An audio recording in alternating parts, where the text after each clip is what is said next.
Alors bonjour pour cette vidéo qui va compléter les autres du site être-humain.net. Plus particulièrement, donc là je fais une série de 4 vidéos sur c'est quoi l'amour. On va poser la question comme ça. J'ai déjà fait la première vidéo, en fait celle-ci est la deuxième, il va y en avoir 3 afin de distinguer ce qui parfois est confondu avec l'amour et donc ce qui ne serait pas de l'amour. En tout cas, de bien distinguer qu'il y a 2 expériences différentes à chaque fois.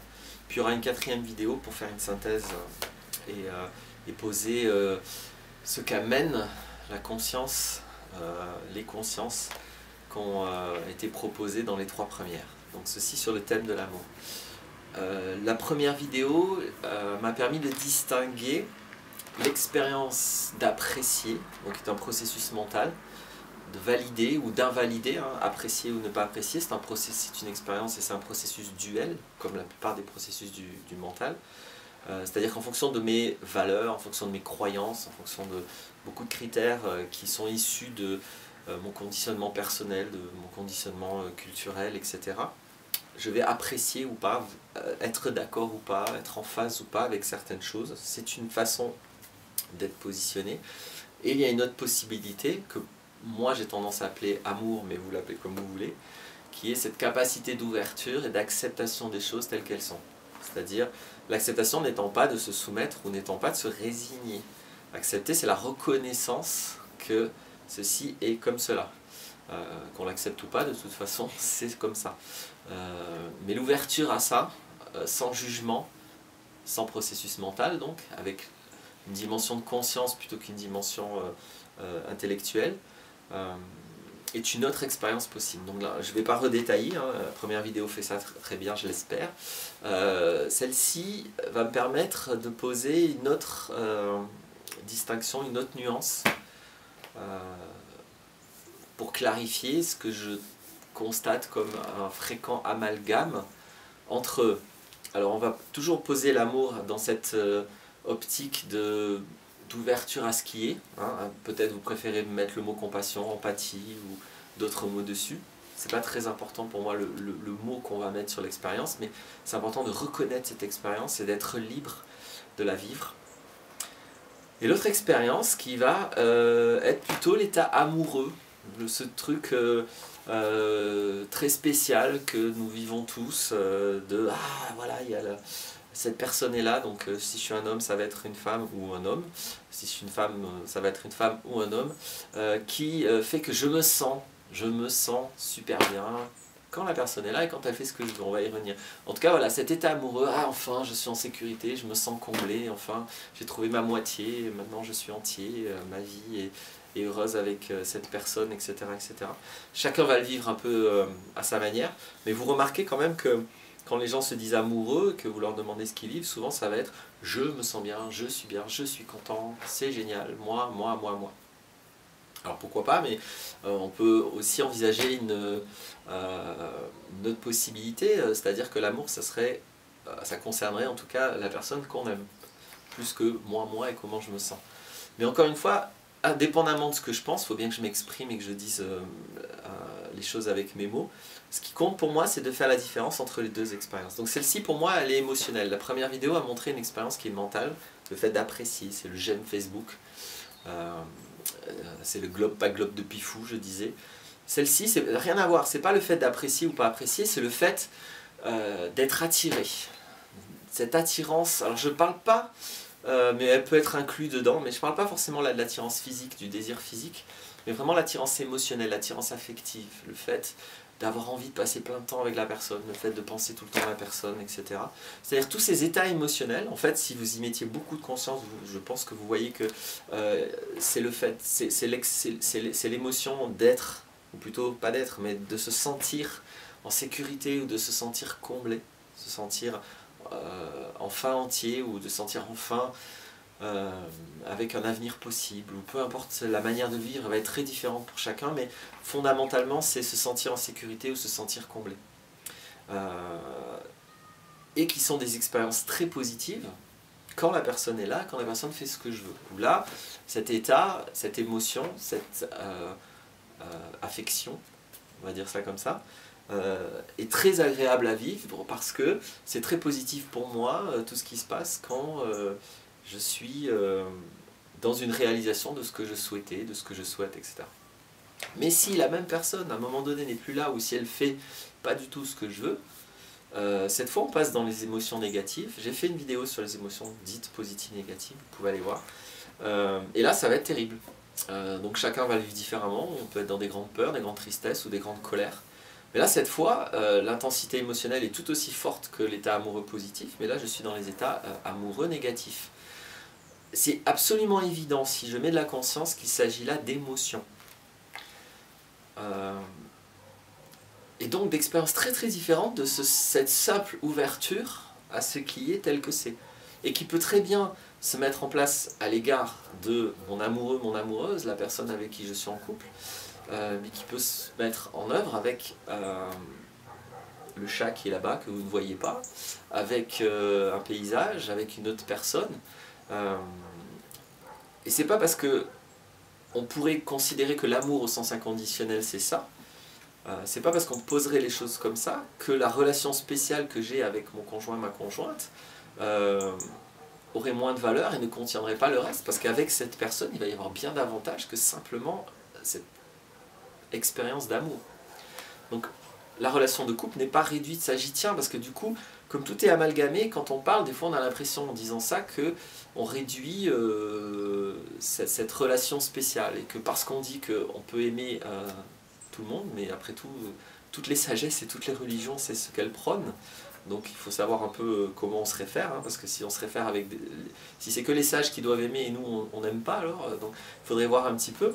Mais c'est pas parce que l'amour inconditionnel peut être vécu devant n'importe qui que ça réduit l'amour que j'ai pour mon conjoint, ma conjointe, parce qu'il n'y a pas que l'amour dans cette relation très spéciale.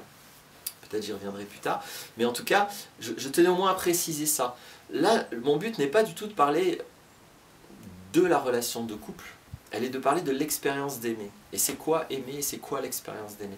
Donc cette expérience-là, ça serait dommage de l'amalgamer, de faire comme si c'est pareil d'aimer et c'est pareil d'avoir des émotions, de se sentir très bien quand l'autre fait ce que je veux et de se sentir très mal quand l'autre fait pas ce que je veux. Et puis comme par hasard, si je fais bien attention à ces émotions et à mes choix, mais c'est pas des choix conscients, ou plutôt aux attirances que j'ai, je vais le dire comme ça, parce que c'est vrai que c'est pas tout à fait des choix, comment ça se fait que ça résonne beaucoup avec mon passé? J'entends souvent, oh là là, je choisis toujours les mêmes types d'hommes, ou je choisis toujours les mêmes types de femmes, en tout cas je répète les mêmes expériences, puis oh, comme par hasard, ça ressemble beaucoup à ce que m'a fait mon père, ou ce que m'a fait ma mère, ou les deux.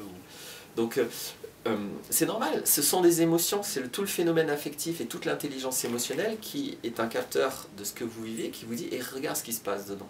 Donc si grâce à quelqu'un, à un moment donné, je me rends compte que je me sens en sécurité, mais ça veut dire que j'étais en insécurité avant.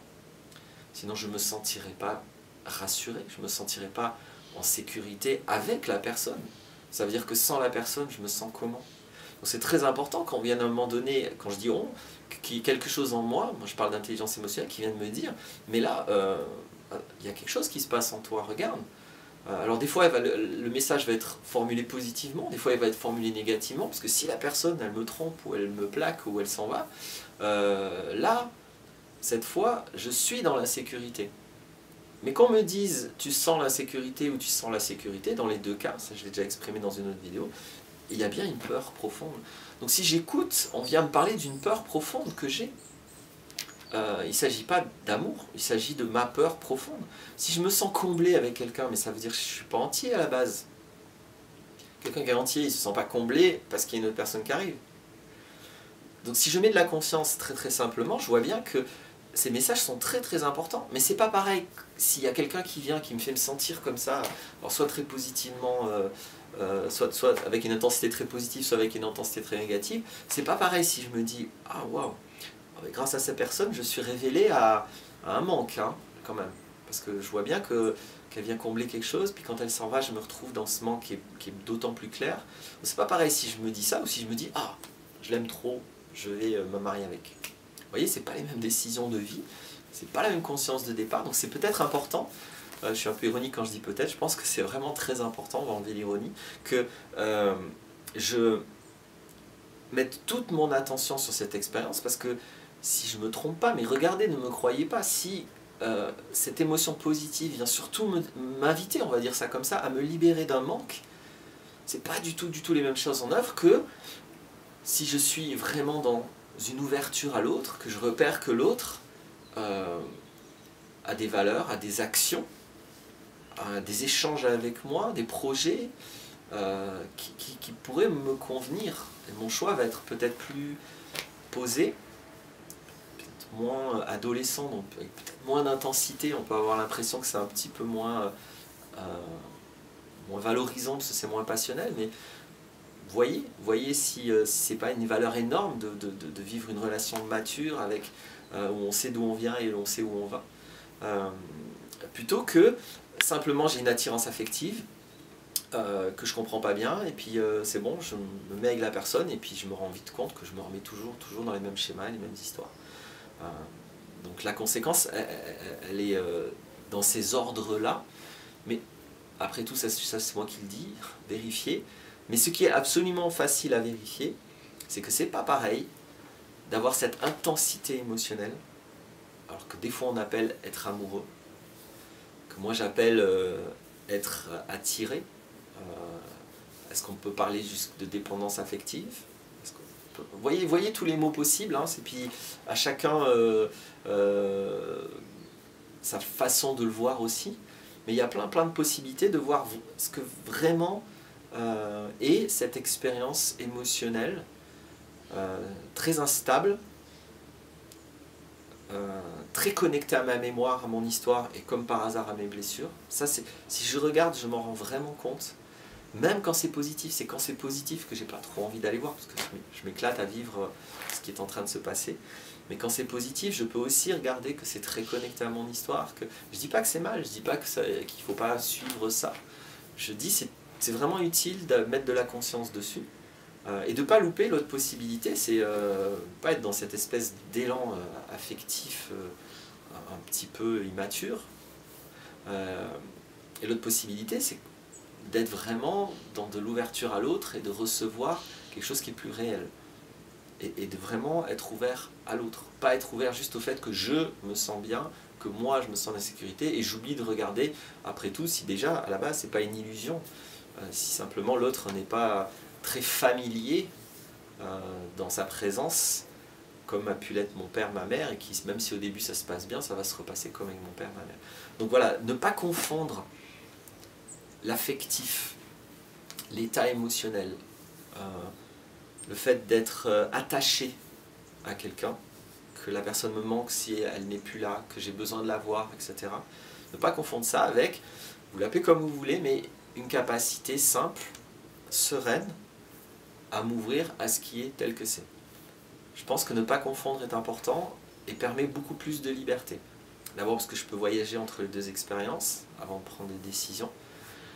C'est pas binaire, je suis pas en train de dire ça c'est bien, ça c'est pas bien, c'est pas du tout ça. C'est génial de pouvoir être révélé grâce à quelqu'un à un manque, au fait que je ne suis pas entier et qu'il n'y a pas spécialement de raison si j'y regarde bien. Qu'est-ce que je peux faire de ça? Qu'est-ce que je peux aller mettre en place? Alors j'ai pas le temps de la vidéo par contre pour l'instant de parler de ça, des solutions, mais déjà juste simplement cette expérience, voir que là il y a quelque chose que je peux faire et qui n'a rien à voir avec une décision relationnelle avec la personne. L'un n'empêche pas l'autre éventuellement, hein. Mais il y a vraiment un signal fort qui m'est donné, qui parle de moi, exclusivement de moi, et si j'appelle ça aimer l'autre, pourquoi est-ce que je fais un truc pareil? Où est la logique? J'invite juste à poser le maximum de conscience dessus. Voilà, j'espère que ça va compléter de façon utile la série des vidéos sur le site être-humain.net. Et je vais donc faire une troisième vidéo sur l'amour, puis une quatrième de synthèse. À bientôt.